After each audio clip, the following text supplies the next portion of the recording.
Hi guys, Penny Rose Journals, how you doing? Okay, for those in the know, you know what these are. These are paper bag handles. I had a full bag of these and I have been sitting and unraveling them in front of the television of an evening, and here is a bunch of them. Now, I want to use up a bunch of these because, well, I just don't want to put them away now that I've unraveled them. So let's use up as many as we can. And what I decided to use them in was I thought I would make some little books out of some boxes, as I do. I have all these little boxes, but what I really want to work on today is these Polaroid camera film boxes, because these are about the right size to make pages in those. And I have 3 of them. I have 2 wide ones and a narrow one. So I am going to cover all of the rest of these little books along the way, but they're not really going to feature today. It's these Polaroid ones that I want to play around with. Now, these are going to be an interesting shape for a book. I'll also do this little sort of shower thing box as well, but I'm not going to bother to finish that off today. I really just want to get to these Polaroid ones, and the thing is, I don't want to cover them. I really like these Polaroid boxes. I don't usually do unaltered packaging. It's not really my thing, but with these little Polaroid boxes, I am just in love with them. So I'm going to work out a way to strengthen them up and make them a good little cover without actually covering them up. So yeah, first we're going to sort out some pages and cut them all to size, and we'll get a move on.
Now, this little shower product box was easy to do. It was exactly half of one of these bag handles.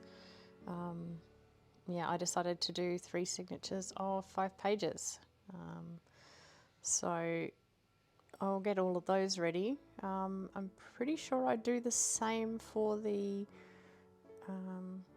Polaroid boxes, except of course the pages need to be longer for those, so they're not going to be half of one of these bags. They're going to be like 3/4 or 2/3 or something of a bag handle. So I will tear all of them to size, but I'm pretty sure in the larger ones I end up doing 3 signatures of 5 pages, and in the smaller one I do 2 signatures of 5 pages. So yeah, I'm just going to prepare all of those, and then we'll come back and see what I'm going to do to cover these boxes, or not cover these boxes, as the case may be.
All the smaller bits that are being torn off the ends of these will end up in my scrap drawer. They'll go into collage. I quite like this in collage. It lends a bit of a scrappy look to things and is a bit interesting.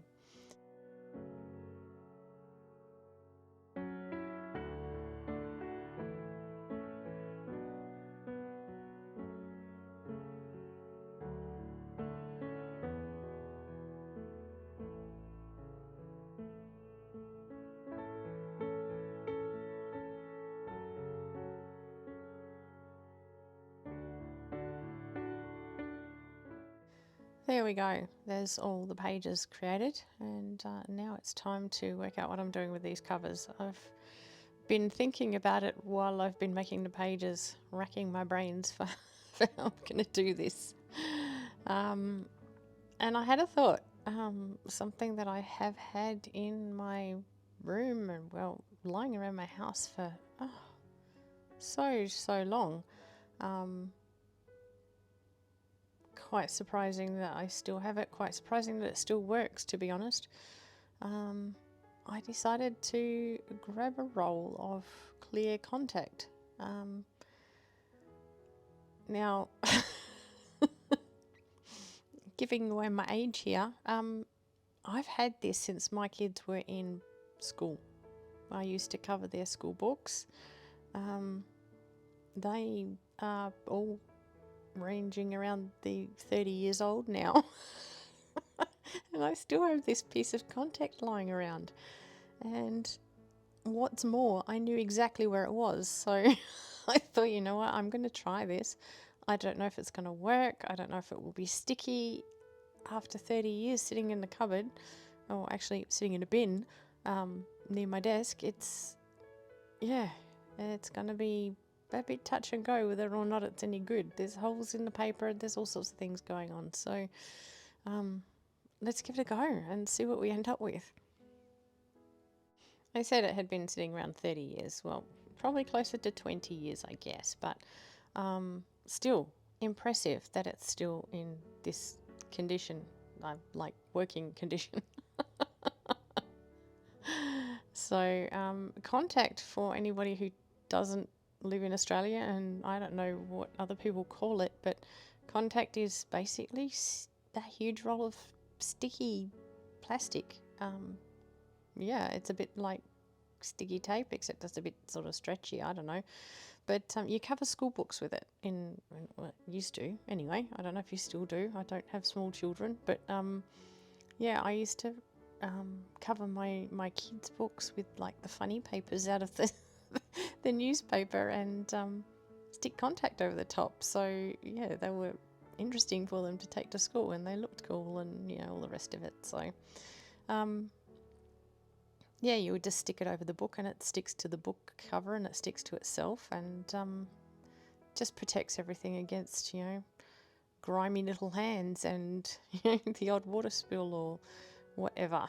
So this is what I have decided to do with my little boxes, so that, you know, you can still see the little box, and they are a little bit more sturdy now. They're protected, and yeah, I can just make a little book out of them and not worry about them basically creasing and bending so much. And you can still see the covers. You can still see the original box, which is what I didn't want to lose. So now I'm just going to use some of the scraps of the contact to you pop on the inside of the cover, again lending a little bit more rigidity and also covering up any sort of sections that didn't quite get covered as I was folding things over and whatnot. So but yeah, I thought that was a good way to, one, use up this roll of contact that I've had for 20 years, and to retain the integrity of my little boxes. And how good does it look? I love it. I love it so much. I'm so pleased that I get to keep these boxes as they are. Anyway, let's get on with making the books. I'll stop waxing lyrical about how much I love Polaroid camera boxes, and we'll get this video done, shall we?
Okay, I have covered all of them. I cut out the last one because you saw me cover 2 of them. I think that's quite sufficient amounts of sticking plastic to cardboard.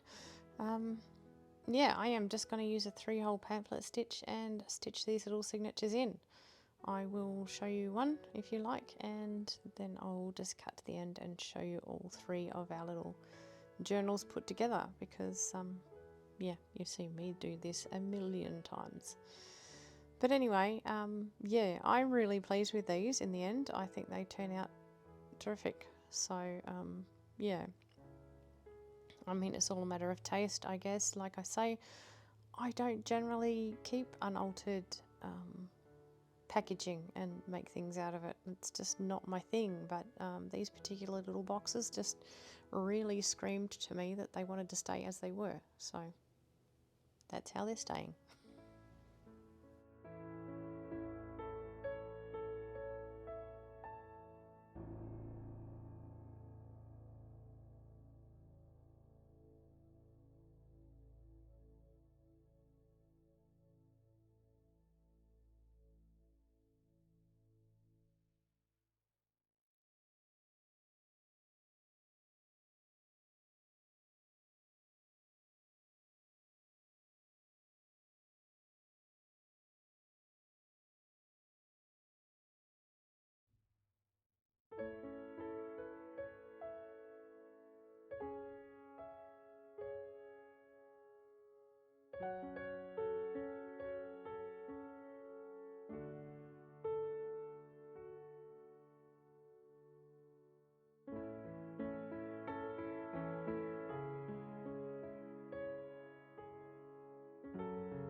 While trying to pull this thread through, I realise I've somehow got my bottom stitch wrapped around my middle stitch.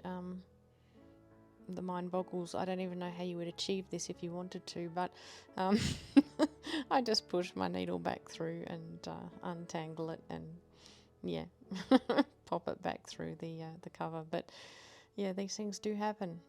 Just watch what you're doing, because even if you've done it a million times, you can just foul it up one day and have to go back and do it again. So easy fix.